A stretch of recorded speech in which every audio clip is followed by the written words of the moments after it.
Joeksig, de podcast waar we gaan praten met mensen achter Joekes. De vereniging heeft zo'n 250 werkende leden die allemaal op hun eigen wijze een belangrijke bijdrage leveren aan de Venlose vastelovend. En met die lui gaan we in gesprek. Vandaag met Jaap Stroeke. Jaap Stroeke, 42 jaar en lid van Joekes PNP, Pers- en Propaganda Commissie. Dag Jaap. Dag Bram. Altijd vastelovend in de kop? Ja, wel dak. Ja, niet altijd natuurlijk, maar wel veel. Ja, dat is toch van kinds af aan al mee. Want dat heb ik van kinds af aan ook meegekregen? Ja, we kregen dat toen wel mee. Ik heb nog 2 andere broers. Ik denk dat in deze zin dat ik het iets meer heb meegekregen dan zij. Maar wel al van vroeger goed meegekregen, zeker. En zeker ook als ze later ook... ik heb een keer in de Boerenboerengezelschap gezeten bij Venlose Boys. Maakt ze het heel op een unieke wijze mee. Ja. En zeker als ze een gastje dan nog lid van Joekes was, ja, dan is ze er wel heel veel mee bezig. Ja. En dat is ook leuk natuurlijk. 18 jaar is ze nu lid van de commissie. Dat is al lang. Vertel eens wat over Jaap. Wat is zijn dagelijks leven? Ik werk in het dagelijks leven bij Kennen in Venlo, bij Van der Grinten. Doe ik eigenlijk hetzelfde als bij Joekes, bij de PNP, maar dan in het Engels. Dus ik werk op de afdeling marketingcommunicatie. Yes. We maken alle uitingen rondom onze producten, die dan vervolgens wereldwijd gebruikt worden.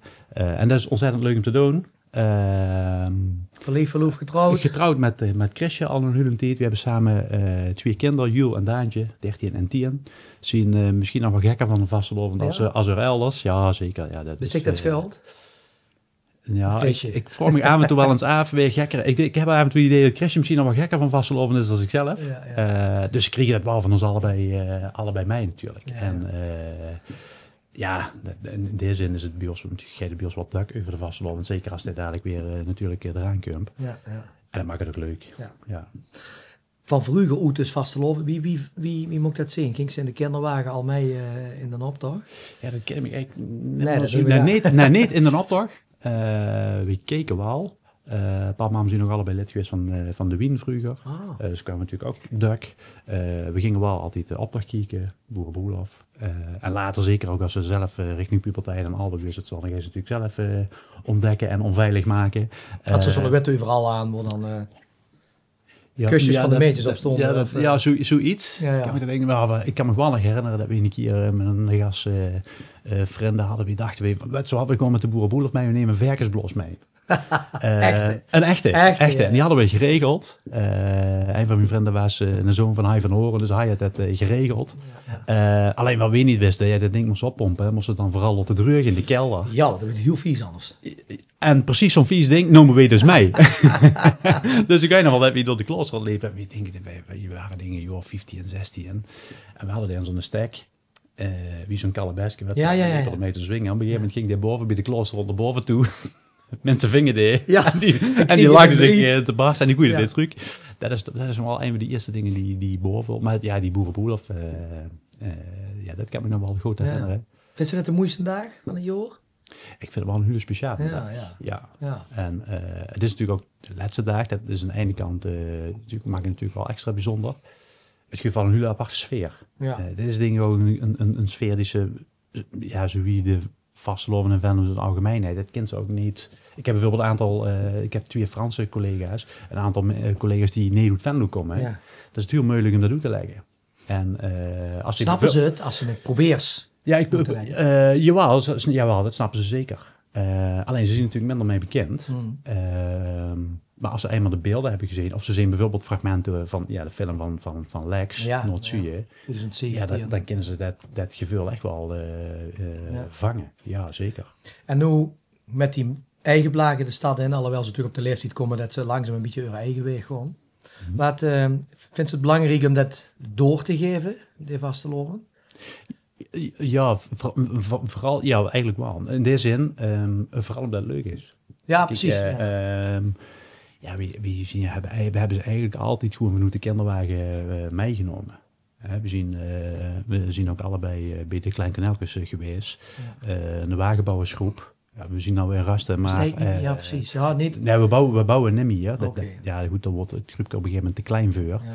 Het zou kennen dat nog misschien een keer opleut. Of zit je officieel op? Nee, we zien in deze zin, we gewoon niet meer als de groep in de wagenbouw. Dat denk ik niet meer. Maar zo hebben ze het wel meegekregen. Dus ze gingen, anders dan ik, ja, we nu de kinderwagen mee. We woonden toen nog vlak bij de stad. En dan sminkten we bij Louis.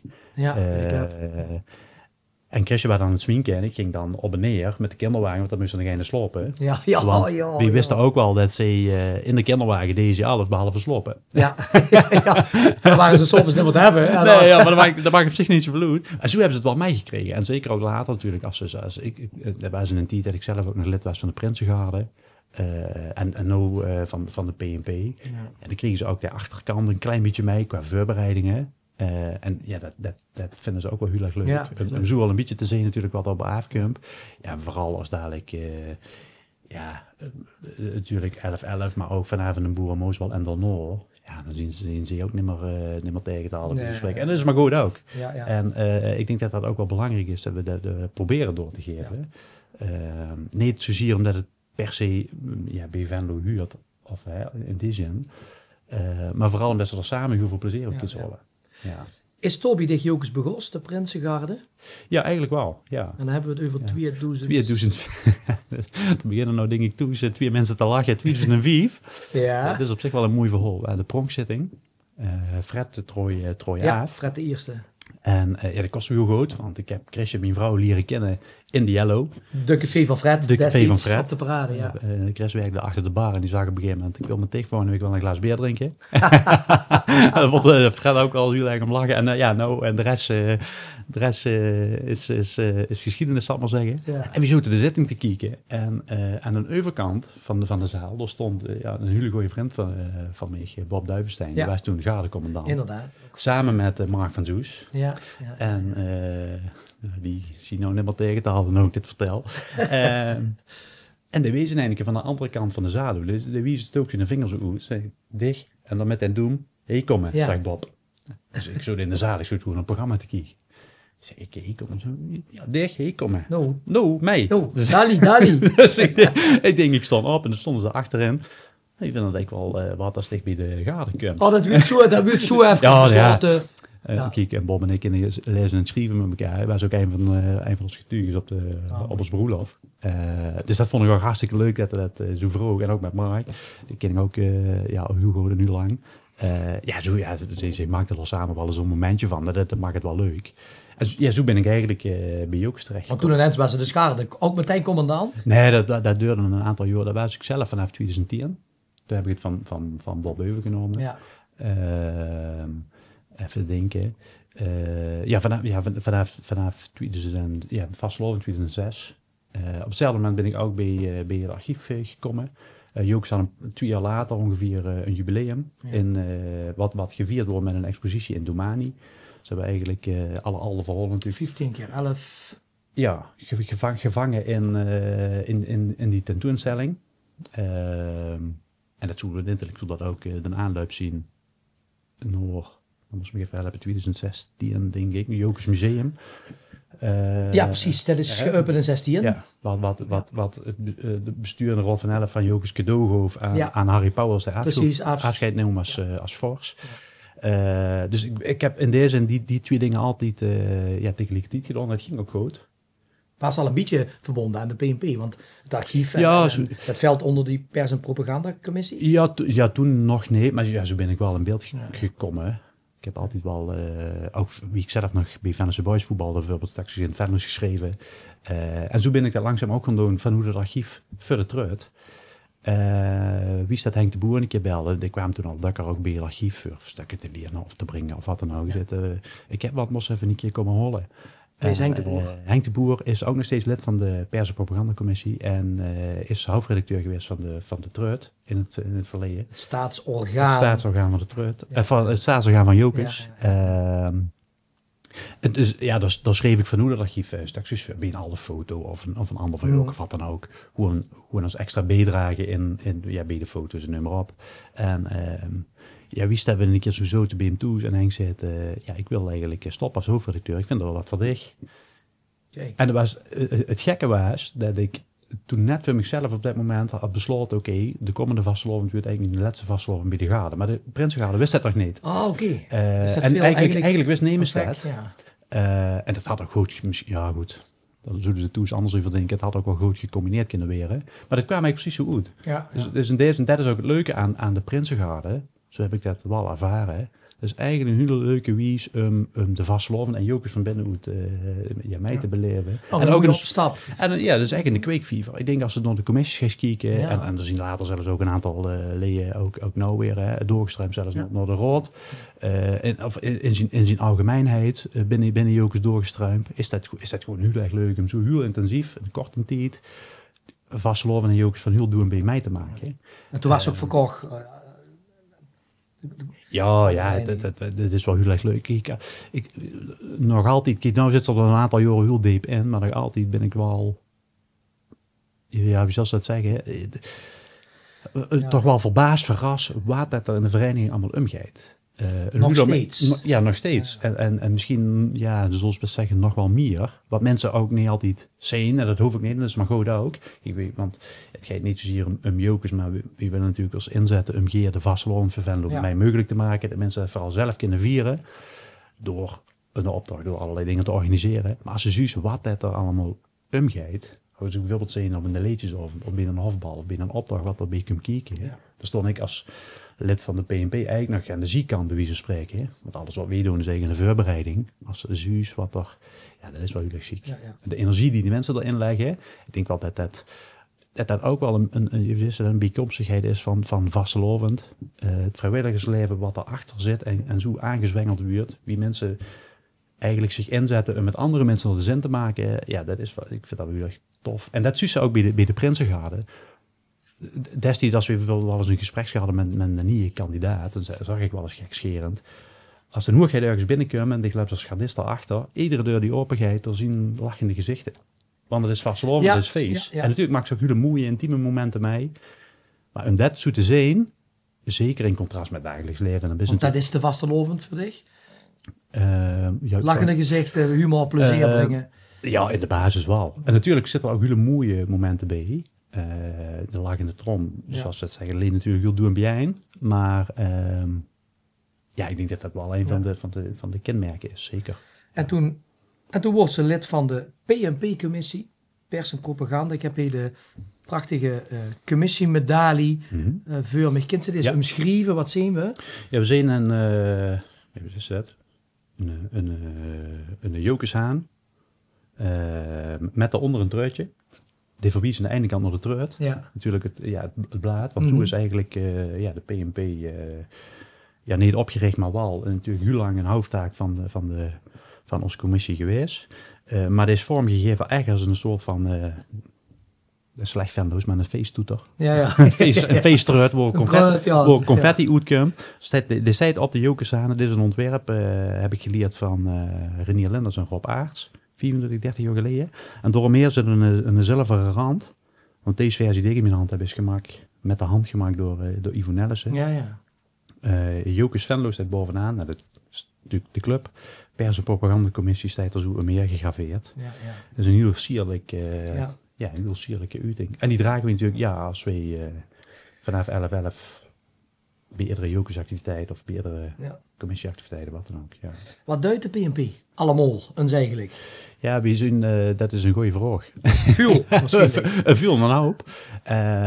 We zeggen eigenlijk voor alle pers- en reclameuitingen die over jokers gaan, over evenementen, ook als we zelf nieuws te brengen hebben.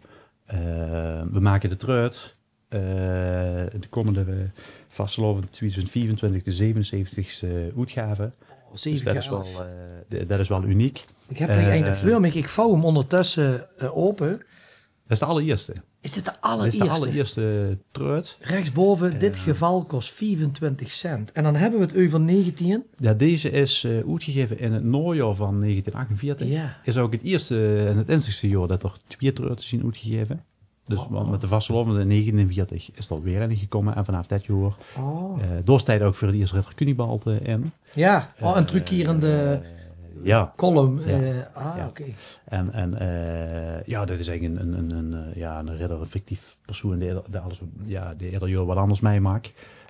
Deze is ook letterlijk gezatten, zoals ze het vroeger deden, met de hand gezatten op de redactie van Tante Bet. Piet Stroeken, dat is geen familie, hebben we later begrepen. Die was vroeger journalist bij de krant. Ja. En er worden ook eens uitgenodigd af en toe op de rotsvergaderingen om gewoon met nieuws op te schrijven over de vereniging. En zodat de PNP daar weer de wereld in kost brengen. Van kijk eens wat er binnen de vereniging. En in eerste instantie op die wijze en zo is het al later het blad uitgegroeid. Tegenwoordig doen we natuurlijk heel veel meer. Maar we doen natuurlijk ook alle digitale communicatie. We hebben sinds een paar jaar natuurlijk ook, ik denk al bijna een jaar of, ik weet niet, 15, 20, Jokers TV. Zo doen we het veel meer. De live registratie van de leedjesavond. Maar ook posters. Tekeningen, social media uitingen, persberichten. Het is wel fotografie. Ja. Heb je een vast clubje die zich bijvoorbeeld met de social media bezighouden? We hebben al deze ik heb wel eens een keer even een doem geteld. Ik denk als ze alle social media videoclips, als ze alles op de hoofd zullen schoeien, dan hebben ze toch al gauw over, zonder te overdrijven, denk ik 250, 300 uitingen. Op een seizoen. Die ieder jaar, keer op keer weer. Dus we hebben Jokers TV is een vast team die uitingen maken. Of de clipjes maken voor de videoclips voor de leedjes. De leedjes of het nummer legaal hebben natuurlijk ieder jaar altijd op als woensdag, om 11 uur 8 zo een aftervideo. Wie kregen ze dat voor elkaar? Wie kreeg je dat voor elkaar? Daar zien de verdiensten natuurlijk vooral voor Jokers TV. En die lopen ook echt gewoon 2 weken met een dreespan mee. Alles filmen. Om eigenlijk vanaf het uitkomen van een hofbal, wie zijn muts afzetten, alles vast te leggen. Maar dan moesten we natuurlijk gewoon tussen monteren in die 2 weken, anders kreeg je natuurlijk nooit daar. Ja, zeker als het was vangen in een clip van, wat is het, 2,5, 3 minuten, iets langer. Met een leedje. We hebben natuurlijk nu de uitgebreide webshop, ook met een eigen webshop. Ook onder verantwoordelijkheid. Website natuurlijk. Website met een eigen... de technische uur, maar met eigen webshop met e-tickets. De kaartverkoop gaat natuurlijk, behalve de zitting en de hofballen gaat natuurlijk digitaal. Kaartverkoop liet eigenlijk bij de algemene zaken. Weer met platform worden bezoekers de mogelijkheid. dan hebben we social media, dan hebben we tekeningen. Alleen dat al, als ze dat zo is, dat is een bedrijf op zichzelf. Een marketingbureau die... Als ik het met mijn dagelijkse bril zo bekijken, dat is ook niet hoe te druk. Nee. En het zijn allemaal vrijwilligers. We denken dat we met een 15, 20 mensen zitten. Er zitten ook een aantal mensen van het Jokers Museum bij. Dat dan een relatieleden. Goed, ik heb ook deze, net als Renier Lenders en Klim Bakkers, ook 2 petten op.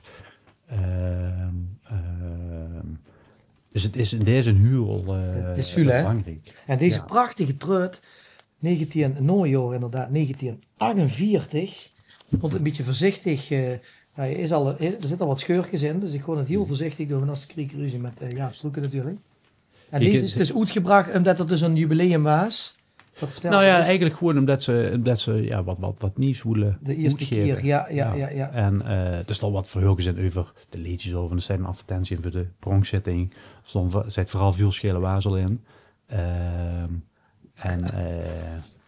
Vooral, hier stond ook nog geen advertenties in van bedrijven. Nee. Die zijn pas later gekomen. En zeker natuurlijk ook wie Piet Kamps bij de commissie erbij kwam. Tekenen, briljant tekenen van cartoonist ook dikwijls echt met heel veel humor tekenen. Die de truit zonder andere mensen tekort te doen. Maar je hebt natuurlijk de truit echt wel gemaakt op wat het nou is. En ik denk dat er nog altijd een stuk of misschien 10, 15 advertenties van hem nog steeds in staan. Die toen ik heb ze niet geteld, maar die nog altijd geplaatst werden.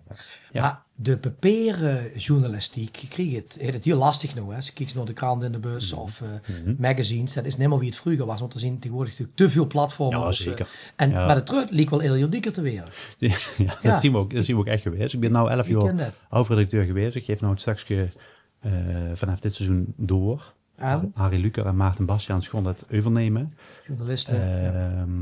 En die zien er ook bij de commissie bijgekomen. Dus ik dacht, dat is een goed moment om dat door te geven. Maar toen ging ik tellen. ik denk wie begos zoten we op 84 pagina's en afgelopen seizoen op 108 of zo. Dus ja, we weer steeds drukker. Is er een grens? Zelfs een drakkerzak afgelopen jaar. Ja, als je nog dieper wordt, dan moet je toch eens gaan kijken voor andere nietjes. Moest eens kijken wie ze dat... En vooral ook omdat we proberen... Kijk, dit is natuurlijk in deze een krant en een magazine gedrukt. Dat verandert natuurlijk qua niche-scharing als het toe wil nu. Dat moet je niet ingewikkeld maken met vastelovend. Het merendeel van ons uitingen gaat online. Maar ik denk dat juist doordat we vasthouden aan de foto's en het beeldverslag, heel veel, zoals we dat zeggen met de redactie, heel veel murfjes erin zetten, een paar achtergrondfoto's erbij. Ja. En laten we ook niet vergeten de getekende advertenties, want iedere tekening is getekend. Is een cartoon. Dat willen we gewoon heel geer. En we merken ook steeds meer, ook afgelopen jaar waren er gewoon nieuwe bedrijven, nieuwe adverteerders die dachten, we willen bij jou adverteren. Ja. En we vinden het hartstikke tof dat we met ons bedrijf gewoon een cartoon hebben. Hoeveel oplagen heb je? Ja, dat zien wel enkele duizenden. Ja. En dat geval kost nog steeds, dat zag aan 25 cent zien. Repiek. 3,50 4. Maar ook bewust van, dit is een blaad wat ook bij iedereen in de Venlo neemt. Ja. En wat heel belangrijk is, en die rol hebben we natuurlijk ook als commissie. Kijk, we organiseren geen evenement, maar we brengen in deze met ons uitingen de vastlovend vooral toe. Als opwarmer of als verslagen, wat dan ook. Dus we willen dat vooral ook zo laagdrempelig mogelijk. En natuurlijk krijg je de leden en de sponsoren en natuurlijk de donateurs, die krijgen daar naartoe gestuurd.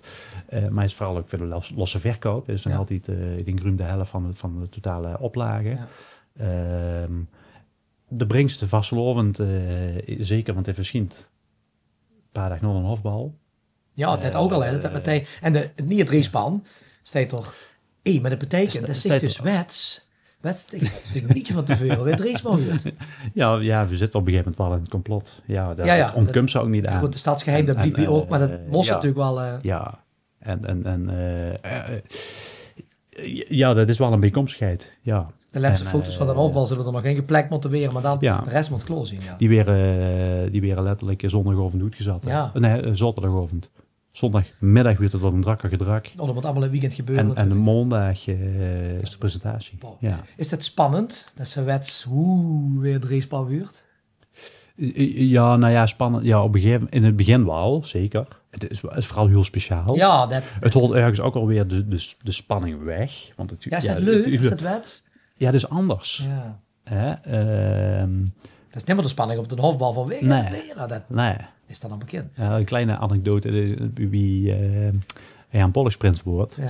Zal een beetje kort houden. 2018. Dus zoet ik ook in het complot natuurlijk vanwege de treut. En we gaan altijd met Francine, de dochter van Herm en Rob en mijn vrouw. En ik gewoon samen naar een hofbal toe. En ze wisten het ook daags van tevoren. Ja. Zelfs de kinderen weten het. Op een gegeven moment liepen we langzaam een beetje naar voren. Maar Chrisje wist van niks. En kinderen en Marij natuurlijk ook heel goed. dus ik op een gegeven moment, ik dacht erop aan. Ik zei, we moeten nou langzaam naar voren lopen. Als de rol binnenkomen, nu maar op. Ja. En hij zei, kom uit. En het werd op een gegeven moment wat rustiger. We hebben nog nooit een hofbal gehad waar de zaal zo lang onrustig wordt. Wie hem met zijn adjudant op de bühne. Helemaal door het dak. En op een gegeven moment draaide het scherm en zei het... Ik ben maar domme de enige die het niet wist. Ik wist het allemaal. Maar dat is natuurlijk ook wel leuk. Ja, maar op een gegeven moment de best wel met elkaar, ook met de vormgever en met Renier als fotograaf, de best op elkaar wel ingespeeld. En er is maar één ding belangrijk. Ja, dan moet je maar einde bekendmaken bij de buurt. Dat is te volgen. Vanzelfsprekend. Dus als we bijvoorbeeld een commissievergadering hebben, we hebben het er nooit over. We hebben maar één ding voor ogen, dat is gewoon een goed blad. Buurt ook niet gevraagd. Ik denk dat... Nee, dat ook niet. Nee, dat klopt. Het zal ook dat wel de commissie vult. En het is vooral, het is wel leuk om ook goede uitingen te maken. Ja. Ik heb een paar foto's in de hand. Foto's van de vastelovend en van dich.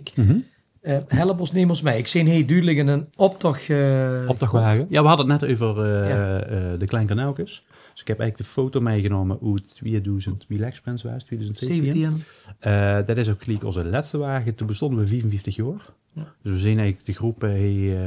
Al dat adjudant zie ik toch... Ja. Wisten toen nog niet. We mogen allebei bus zeggen, toch? Ja. Ja, Mark Buskes, die zien samen met Linda natuurlijk ook al bijgekomen.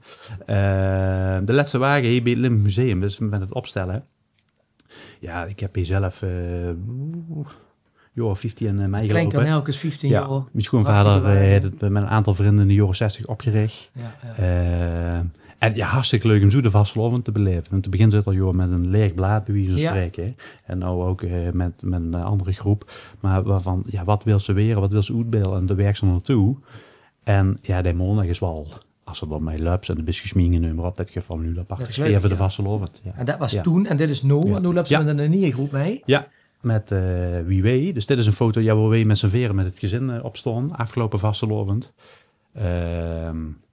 Ja, vooral ook omdat we vinden het natuurlijk leuk, niet te serieus, maar ook ja, leuk, belangrijk om het samen ook te vieren. Ja, absoluut.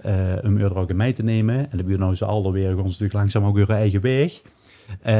Wat was ook prima vindt. Ja, dat is, ja, en dat is alleen maar goed. Ja. Dat is juist goed. Want zo hebben we het ook geleerd natuurlijk. En dan is het ook wel leuk om te zien wie ze het vroeger geleerd hebben. Dat dat nou langzaam en eigenlijk automatisch doorgaat. Om de vastelovend te vieren. Ja. Ja, ja. Ja. En dan heb ik hier een hele blije foto. Hebben we het nou over het Nederlands elftal voetbal of Deze keer CNW? hetzelfde. Joh, je zet mijn jongste dochter op, want daar hadden ze het net over wie geeft ze vastelovend door. Die twee foto's, dus wij hadden net die groepsfoto met de sferen van de Ja. afgelopen optocht. Ja, ja. Hier zit wel een klein verhulp aan vast, wat eraan gelieerd is. September vorig jaar zouden we een keer onder het avondeten. En ik geloof dat we in het weekend daarna zouden we met het niet op het groepje, zullen we voor het eerst bijeenkomen van wat gaan we doen. Dus ja, kreeg je vroeger onder het eten van ja, wat heb je voor ideeën? Ja. We proberen euro ook altijd een beetje mee te nemen, dat is wel. Bobus wat, ding is mee. Ja. Nou ja, er kwamen allerlei onderwerpen voorbij. En was ze heel ook op de foto's, als jongste Daantje, die zit die en die steekt de vinger op. Ik ga het humor rechtop zitten, dus net zoals in de klas. Ja, ja. Ik wil Ruud Gullit weren! Willen we allemaal op? Dus we lopen helemaal in een deuk. Dus, nou ja, de huibaard kwam in het land. Dus er stond er een pruk op zijn verlangliesje. Wil zich niet dan zo'n baardsminkje? Ja, Dus ja. niet opgestoken, gewoon de gans zelf bedacht. En ja, dus de vastelovend als Ruud Gullit gewoon. Het grappige is ook, want ik zag ze net zo weer, is ook steeds ouder. We stonden toen op zondag bij de Alde Meritboete. Mijn vrouw en ik met vrienden te vieren. En kregen we in één keer een filmpje van Oetema Spoort. Want ze waren met z'n tweeën. Er stonden andere bekenden stonden met kleinere kinderen in de Maaspoort. Ja. Ik heb in één keer een foto van hem voorbij stijden met Linke Mink op het podium te wat zingen. leuk. Het liedje van Lottem, Kums in de stad. Dat is juist, Dus dan dan denk weer- je, er stonden nu wel te kijken. Van, ja, dan is dat toch wel een Dan beetje, zit het een misschien beetje wel geluk. goed. Ja, Ja, dan ja, zit het dat is wel misschien leuk. wel goed. En ja, ik denk dat heel veel mensen ook toe is. Nou, die zitten te luisteren ook heel herkenbaar is. En juist denk ik ook zorg voor dat gevul. Ja. Doordrieft natuurlijk het ganse feest op. Ton Lambers, ik weet nog wel wie ik bij de Garde zo. Ton Lambers zit Trooi Avond 2008. En dan een Verhulke. Die heeft zich ook allerlei foto's staan. Die zegt, ja, het is heel apart om dat mee te maken. Dus waar voor ons heel bijzonder. Maar nog specialer is het juist ook voor de mensen toe. Dus die zegt, loop maar eens bij Emus binnen Venlo naar binnen. Iedereen heeft wel een foto van de vastelovend staan. Ja. En als ze door een vraag verstelt, ja, bij wie van spreken best een half alweer. Ja. En precies dat gevoel, ja, dat is denk ik datgene waar het feest op drief. Dat vindt ze natuurlijk ook in de liedjes. We gaan langzaam naar het eind van dit verhaal. Mm-hmm. In de liedjes vindt ze ook die prachtige verhalen truc. Ja. Welk nummer is zich in gedachten meegenomen voor ons, Jaap Stroeken? Ik heb een bestond liedje, maar in een niet-jeske. Ah. Ja, we zitten ook Ja. met een aantal mensen bij de platenkas. Proberen we het nieuwe liedjes, of al de liedjes, opnieuw beschikbaar te maken. Deze hebben we niet gedaan, maar er zit wel een vergelijkbaar verhulken achter. Dit is een liedje Doe een Bien. Zo lekker, doe een beetje. Mensen kennen dat, moet ik aan denken. Ja, en dan precies die versie. Oké. Ja, want het origineel komt natuurlijk uit 1978. Oké. Volgens mij Ad Pollux en Giel Aerts hebben dat geschreven. Hij zong dat, hij kwam goed. Ja. Wermste de stem misschien wel van de Venlose Vastelovend. Ik kan hem niet nadoen, maar ja, hij heeft natuurlijk een uniek geluid. Ja. Samen met Wiel natuurlijk heel veel liedjes gezongen. Maar als het hebben over het feest doorgeven, we hebben natuurlijk in Venlo een unieke cultuur. Dat is een beetje bij de vrijbuiters begos en later ook bij andere groepen, bijvoorbeeld bij mensen kinderen. Ja. Ja, zeker in deze week en daar met vastelovend draaien bij ons heel veel die cd van de Casa Loco. Ja. Van Mensen dat live album. Met het luchtje, met het luchtje van Ome Jan. ja, absoluut. Op de cover. Prachtig. En die eigenlijk liedjes in een niet-jeske steken. En als ze die ganse cd-huurs, dan heb ze gelijk zin in vastelovend. Ik had eigenlijk een ander liedje in de kop. En toevallig, mijn vrouw die cd een keer draaide dit weekend. En toen dacht ik, dat is wel heel tof. Ja. Want iedereen zal dat kennen. Het is ook een live opname, dus dan krijg je altijd wel weer een extra dimensie. Het geeft me niet zozeer om het voor, maar vooral het geluid. Ja. En door mij blieft hij vastelovend voor eeuwig behalden. Zien we dich over 11 jaar nog steeds bij Jokus? Ja, dat hoop ik wel, dat denk ik wel. Dat is wel ambitie om nog jaren in te zetten voor de vereniging. Het is heel erg leuk om dich voor andere mensen in te zetten op deze wijze. En ik heb nog niet echt het idee om te stoppen. Nou geef ik het straks weer de terug door, dus ik kan wel iets minder heel veel doen. Ja. Maar, iets minder heel veel. Ja. Maar we kunnen wel zeker blijven inzetten. Ja. En ik denk dat er nog mogelijkheden liggen. Dat is ook het leuke aan de vereniging. Er zijn zoveel dingen te doen. Die zou ik samen eens doen voor anderen. Dus, ik wil dit nog wel een paar uurtjes doordoen. Nou, goed. Daar hadden we zo vast. En danken we Jaap Stroeken, in ieder geval van de Pers- en Propagandacommissie, voor de inzet van de 18 jaar in ieder geval bij de vereniging. En laten we eens kijken of er nog wat mooie jaren bij komen. Dank u wel, Jaap. En als je zin hebt, kunt je luisteren naar Mensenkinder, zo lekker doen bij jij.